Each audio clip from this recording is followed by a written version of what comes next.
taken, and hopefully I do you proud going forward as we continue to develop our business of being public and inspirational speakers. But today it's not about me, it's about you and Mhm. this fabulous model that you guys have come up with called 3D storytelling. Dan, what is three dimensional story? What is all that about? Three-dimensional story. Most people tell stories in two dimensions. They talk about what happened to them and what happened around them, but they just piddle with maybe a little bit, but they really don't get into what happened within them. And when you think about it, what happens within you is what makes change. It'll make you move one way or the other. I'll give you an example using you're in real estate. And with all the technology that we have, you still show houses. Why? Because from the technology, they can get all the dimensions, they can get the layout, they can see what neighborhood it's in, but they can't get the feel. And if you can get people to feel, you can get people to change, including the most important person, yourself. Wow. Well, I tell you what, change is a definite something that a lot of us are seeking. And you know what they say, change either comes from one or two places. One out of inspiration, and I believe the other is desperation. So I don't really like the change that comes from desperation, and I know a lot of people don't like it either, even though it's helpful. I'd rather be inspired to change. So, are you telling me by developing a speaking style that can inspire someone, it actually goes into their heart to where they can maybe Mhm. catch something from that? Give me an Yeah. example of that, Dan. Well, quite often people are hesitant to do something, and it doesn't always have to be something negative in their past, but there's something in their past that they haven't let go of. And here's the flip side of that: it hasn't let go of them either. Mm, So when they get to talking about it and they get to do it in 3D, and what we say about 3D speaking is it's not therapy, but it can be therapeutic. Because basically therapy is just really talking to somebody and really letting out what you want to let out and going deeper with it and getting an understanding of it. You know, when you think about somebody, if you were to have something happen and you woke up with amnesia, you couldn't remember your past. You know every talent you have, you know every skill you have, you can use all that stuff. mhm. You wouldn't have anything to hold you back in some areas that are holding you back right now, because that would be released. And through going through the process of 3D speaking, you can get to that. And it's not always the negative. Sometimes it's the positive. Some people are afraid to make that move forward, and you can get it out of them. You can, and by teaching them that one, they are enough. Two, they are worth it. And getting them to feel that on the inside, not just the words, but that feels like. Mm, mm, mm. Well, it is definitely a a needed message, and I know that the things that you and your partner Dwight have been doing over the years have really Mhm. been able to transform a lot of people in that particular message. But how do you overcome the individual, Dan, who has a fear of speaking? You know, they say that um, some of the most greatest fears in the world that people have is they have a fear of speaking more than they fear death. So how do you Or break? death by fire. That's even worse. Imagine that. I would not want to get fried, No, and I no, ain't but ready to die. So how do so you overcome fear from a okay. speaker? The first thing that we do is we create a safe environment. Okay. Absolutely, completely safe environment. Oh, Mr. Pledger is calling me. Maybe he needs, I can't, I, anyway, we create a safe environment, and it takes time.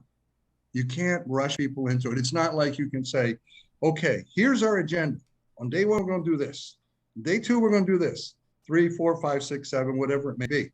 It doesn't work that way. Everybody is unique. Everybody is different.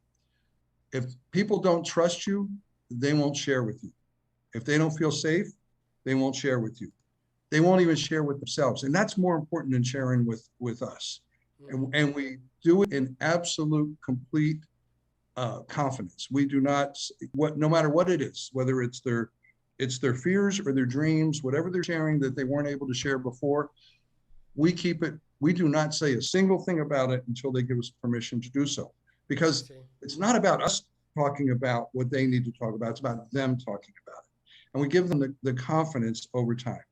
And we listen. Remember, 2 ears, 1 mouth? Listen. Well, I always say respect the ratio.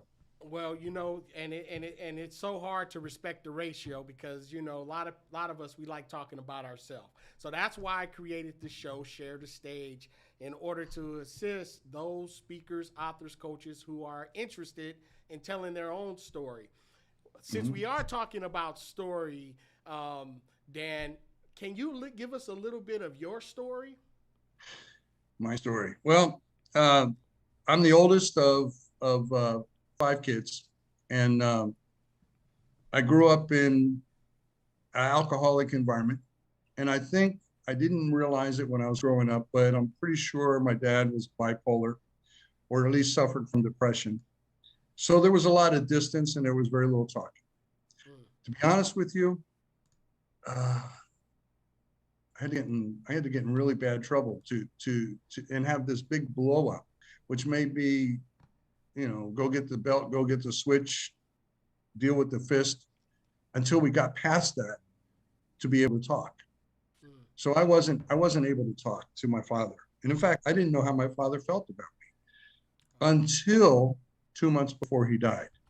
And 2 months before he died, he visited me. I'm living in California. He's still in New Jersey, where I grew up, and came out to visit me. And we talked, and he just opened up. I don't know what caused it. He just opened up, and he told me about all his regrets throughout life. And then he said one thing that really hit me. He said, and he sat back in his chair and he said, there's only one thing I know for sure right now. I can't do nothing about it except that I didn't do what I should have done. And that hit me, because exactly 2 months and 1 day from the day he said that, he passed. And when I dropped him off at the airport, he thanked me and he said, I learned a lot from you. And that was the dynamics of that. A father telling his son, he learned, especially in a dysfunctional, growing up. So that, and a few other things, people would listen to me, and things would come through me that surprised me. I would say things I didn't plan to say, and people would go, whoa. So I said, you know what? Maybe I have something. Maybe I was given something, and I wasn't given it to put on a shelf. You talked about the accomplishments. I have a box full of trophies. I don't have them on shelves. You're one of my trophies, because I talk to you and I see what you're doing. It's in my heart. And that's just my motivation. That's what gets me going. And I started public speaking. I did some different things. I did some lobbying in Washington, D.C., Sacramento. And that was public speaking, but I didn't really think about it that way, because I really was talking about a subject, not about me. And then I ventured into talking about me. I joined Les Brown. That's where I met Dwight, joined Toastmasters, went to every place that I could to speak. And then it was all about technique in the beginning. You could say this way, you could use this word instead of that word.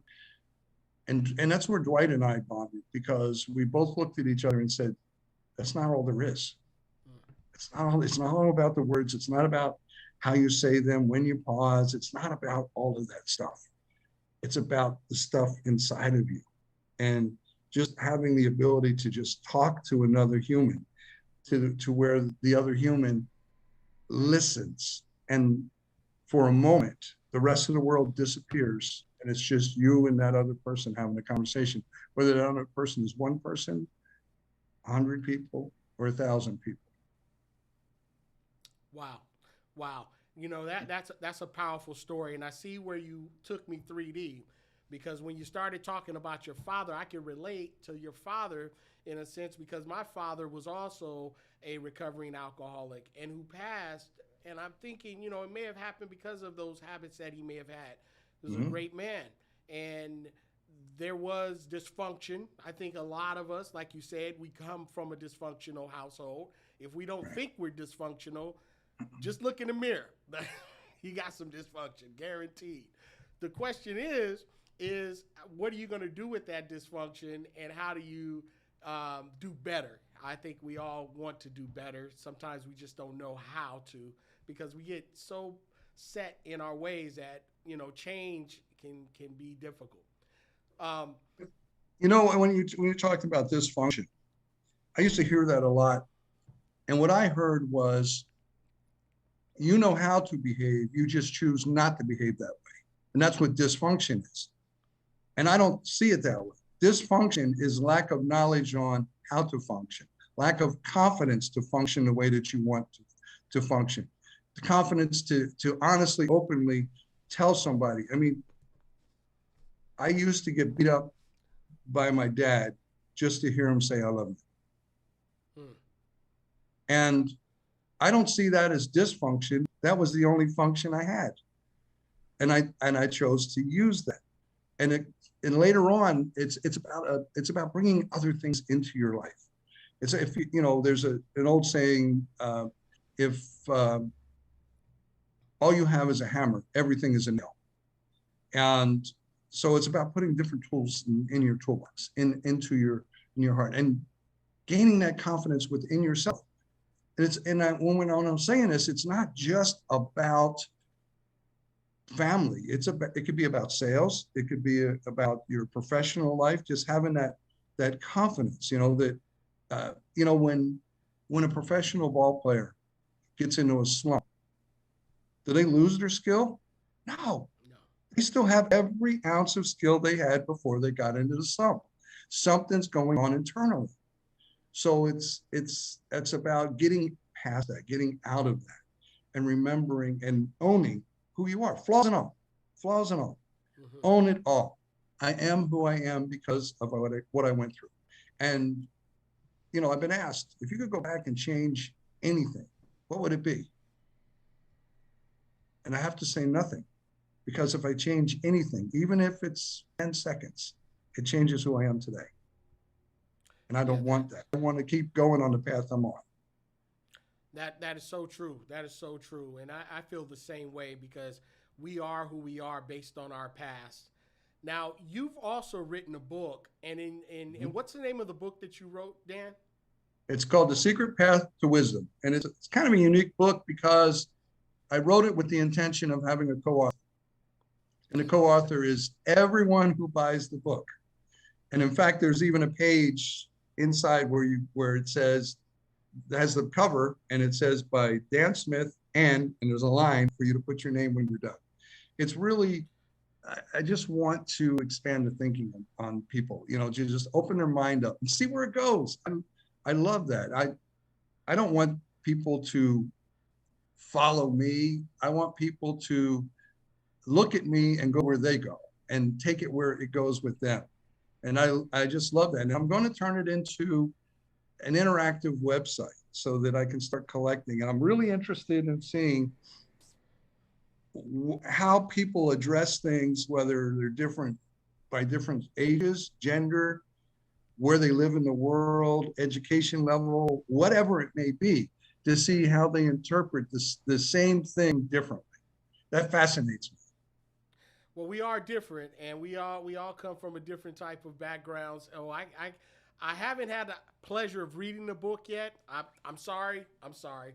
You can send me one, and we'll make sure we buy a copy. But I'm gonna read that book, since it's an author based on a co-author. That means that I need to be involved in that. Okay, that's a must. And Um, what it does is it challenges some things. Like, I have a very short chapter called "Shame Off You," Shame and people off go, you. "Off you," not "shame on you." Shame. And most people Nice. think it's a misprint. And I make the point of, a lot of people say "shame on you" all through your life. Shame on you. Shame on you. Did they ever come back and take it off? Who takes it off? Where does it go? Oh, Do we carry it for life? And good. that's the question of that chapter. And I also point out that most people never intended you to carry it for life because they weren't talking about you. They were talking about your behavior. But the interpretation you had was it was you. Okay, Shame you on you me. you gotta you gotta repeat that. You gotta repeat that. They weren't talking about you. They were talking about your behavior, and But right. and that statement alone is a staple. Those who are listening in right now today, if if someone has said that to you, or you might be dealing with shame based on what has happened to you in your life, just know Dan just confirmed it. They weren't talking about you, they were talking about your behavior. And in that statement alone, I think that releases people from the burden of Mm-hmm. holding on to something that was never theirs. Exactly. And and don't blame the person who said it either because they were taught to say it that way. That statement, shame on you, was handed down from to them from someone. And it keeps going back generations and generations. And I'm sure that a similar saying exists in almost every single language. And it's simpler to say it that way. Shame on you instead of, it gets a little complicated. You should be ashamed of what you did and you need to make amends. That's, it's and a lot of times when that was said to you, the person who said it was going through emotions themselves, and they probably overstated it and over focused it on you, not intending to do it. And then they're gone. They don't remember it, but maybe you do for the rest of your life. Wow, that's definitely a great point that you just made there. And since we're talking about emotions and how people perceive things, in the power of storytelling and the 3D model where it touches the heart, and isn't that really based on a person's resume? You know what they say, life resume. Tell me a little bit Yeah. about that statement. I know life resume is really big when it comes to trying to come up with this 3D model.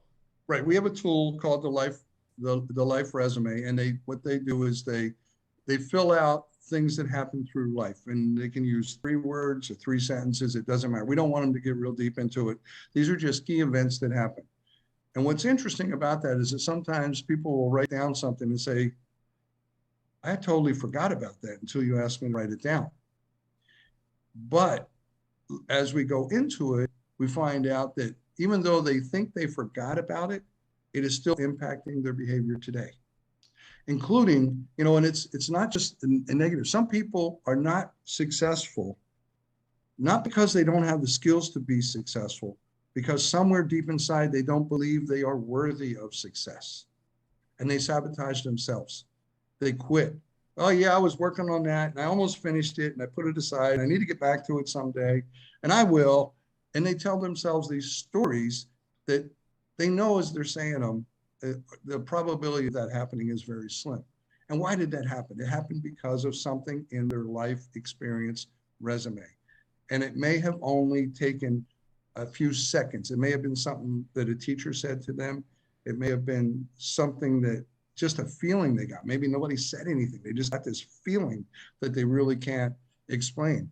And so that helps a lot. And then what we do with the life experience resume is we look at it and we pick out things that seem significant to us. And then we explore them with the person that we're coaching and say, well, what about this? And it's interesting when that little conversation starts to grow and grow and grow, and then the cause and effect. Well, that when that happened, that was no big deal. But now that I'm thinking about it, after that, things changed a little bit for me. I didn't do as well in school. I quit sports, whatever may have happened. I started. I always had to be the best at something, no matter, even if I hurt somebody else on the field, I had to be the best. And I didn't really want to be that way, but something inside of me said I had to be that way. So that we go back and we were able to, and we may ask them to just tell us a little story about that. And that may not be what they end up using as what we call their core story. It may just be a part of what influenced them, but it's just that, you know, there's a thing in psychology called arrested development. If something happens to you when you're 10, when you're 50, something similar happens, you still feel it like a 10-year-old. Oh, true. And if we can just get them to go back as a 50-year-old, re-examine that, and then feel it as a 50-year-old, it changes a lot, because they are, as a 50-year-old, they are as weak to overcome it as they were when they were 10, until they redefine it. And we call these things, I use the word define, we call them defining moments. Everybody's life, you have defining moments. And those are the moments when, after the moment, nothing is the same as it was before the moment. And you may not even realize it immediately. It may take years even for you to realize it. But that event changed. And was that event, were you in a position to adequately assess that event when it was happening and judge the impact it should have on you? Or are you still carrying it from your wounded state forward in your life? And is it the quiet little voice in the back of your head that when it's time to go for something, it says, no, not you, no, we're not there, we're not ready, no, we're not ready. And you know you were right up until then. And then that little voice, that tiny little voice, you don't even hear it in words, you hear it in emotions. That's the hard part. Wow. Until you go back and reevaluate your life experience and can put the words to the emotion, then you can start to understand it. Because you just have this emotion. Where did it come from? I don't know. Why is it there? I don't know. Well, what can I do to overcome it? I can go to motivate. I can push harder. I can do all this other stuff. I can, I can say all these buzzwords that everybody says at all these conferences, and they say them out loud and they chant them, and then I leave and I feel all jazzed up. And halfway down the steps to my car, I start to feel like me again. And I start to think this isn't going to work, because it's not just about getting excited. It's about getting truth. So you're telling me that it's more about getting truth, not just motivation. So it's not just inspiration. It's more like transformation, because you're transforming a person's life as a communicator.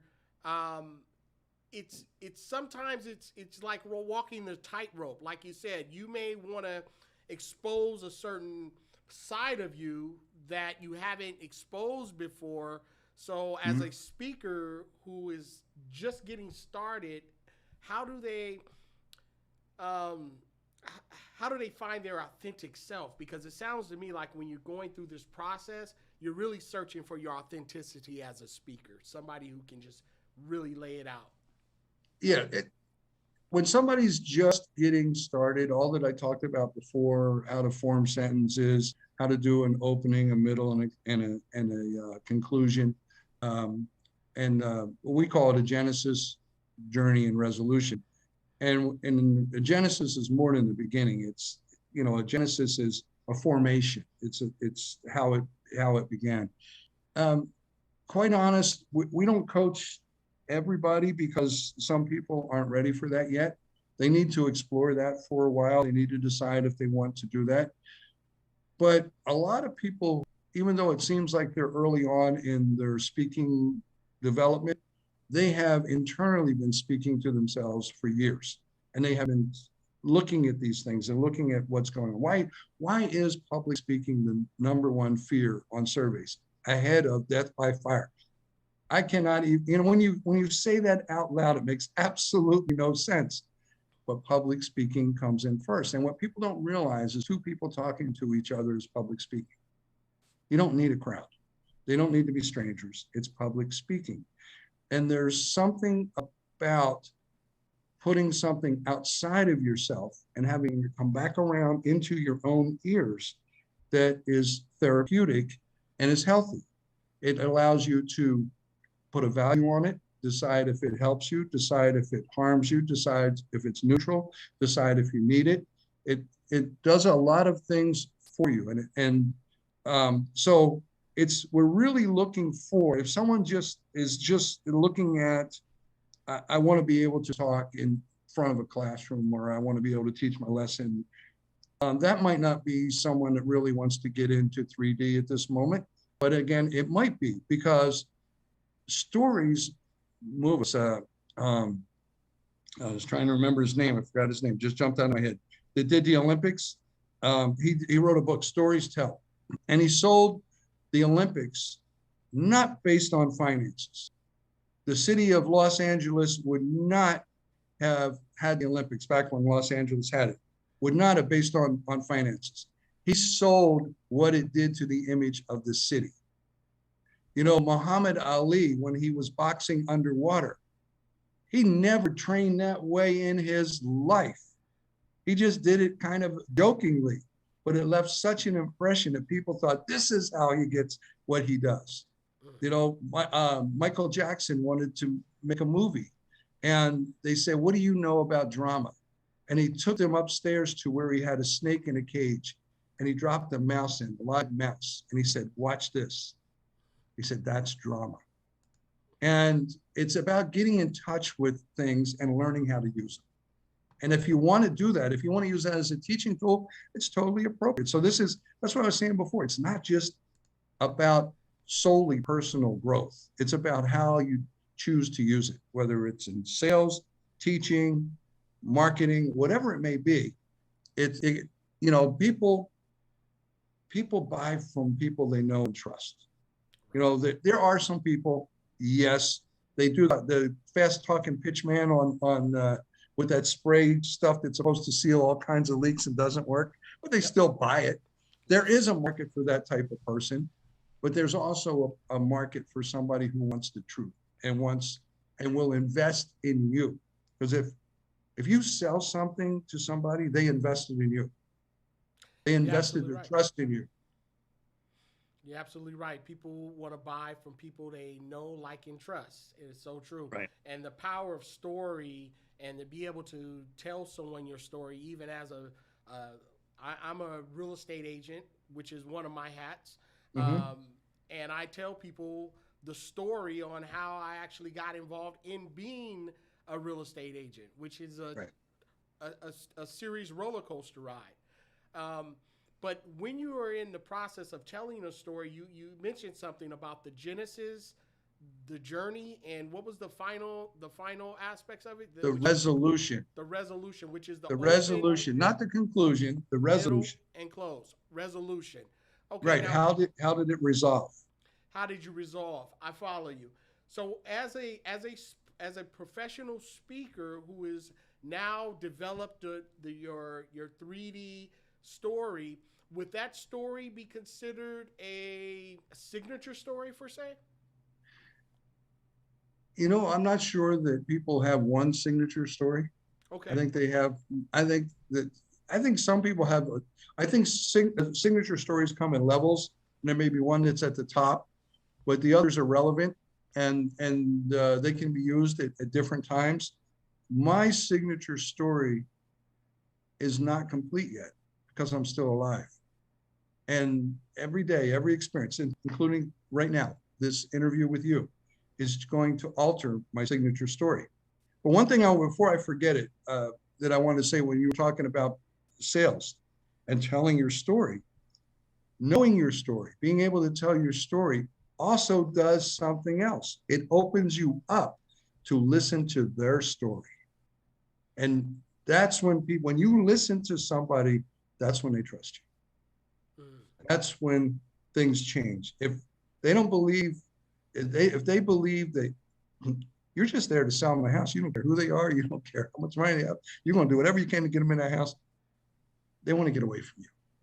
But when you understand them, when you listen to them, when you understand what their hesitation is or what their expectations are, all the above, you can tailor to that. And that's somebody they gravitate to. And in fact, that's somebody they refer. And if they have to in a similar situation to what you do for a living, they want to do it again, they're going to come back to you if at all possible.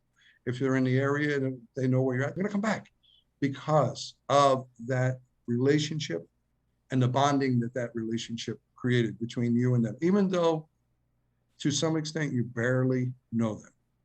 Wow. Wow. You know, Dan, I really appreciate you coming on today and sharing the word of wisdom. I know you and Dwight are hosting an event this Saturday. I wanted to get you on the show so I can at least let the audience know from Speaker Toolbox the, to see some of the work that you guys have done. I know you're going to be showcasing some of the people that you guys have been coaching, and I want to invite everyone out who's watching this to come out. And it's going to be on, what is it going to, it's going to be on Zoom, correct? Or is it going to be live, or No, how is that going to happen?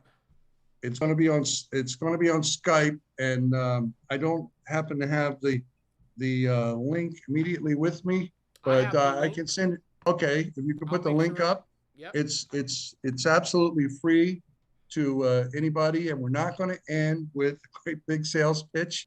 We're just going to present who we are, and as you said, part of the way we're going to present ourselves, of course, is through, we're going to be interviewed and we're going to talk about ourselves, but we're going to present ourselves through 5 different people who we've coached, and we are also presenting them. We coach people so that they can do what they believe they need to do in their life. And we're going to do everything we can to support that, including putting them on our platform. Well, that's a wonderful thing. And that's really why I wanted to bring you guys on today. Your partner, Dwight, he's missing in action today, but that's okay. He's wanted. You're a wanted man now, Dwight. You are a wanted man. I'm telling you, you want it, and just don't think you're going to get away like that. It's not going to happen. You see this sign here?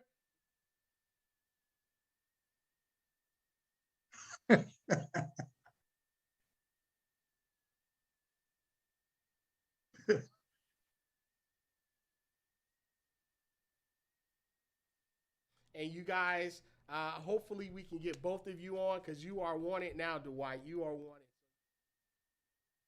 Uh, It's not going to I happen. It's not I going to believe he had technical difficulties. He tried calling me twice when I was talking to you, and I couldn't jump off of where I'm at to tell him whatever was going on.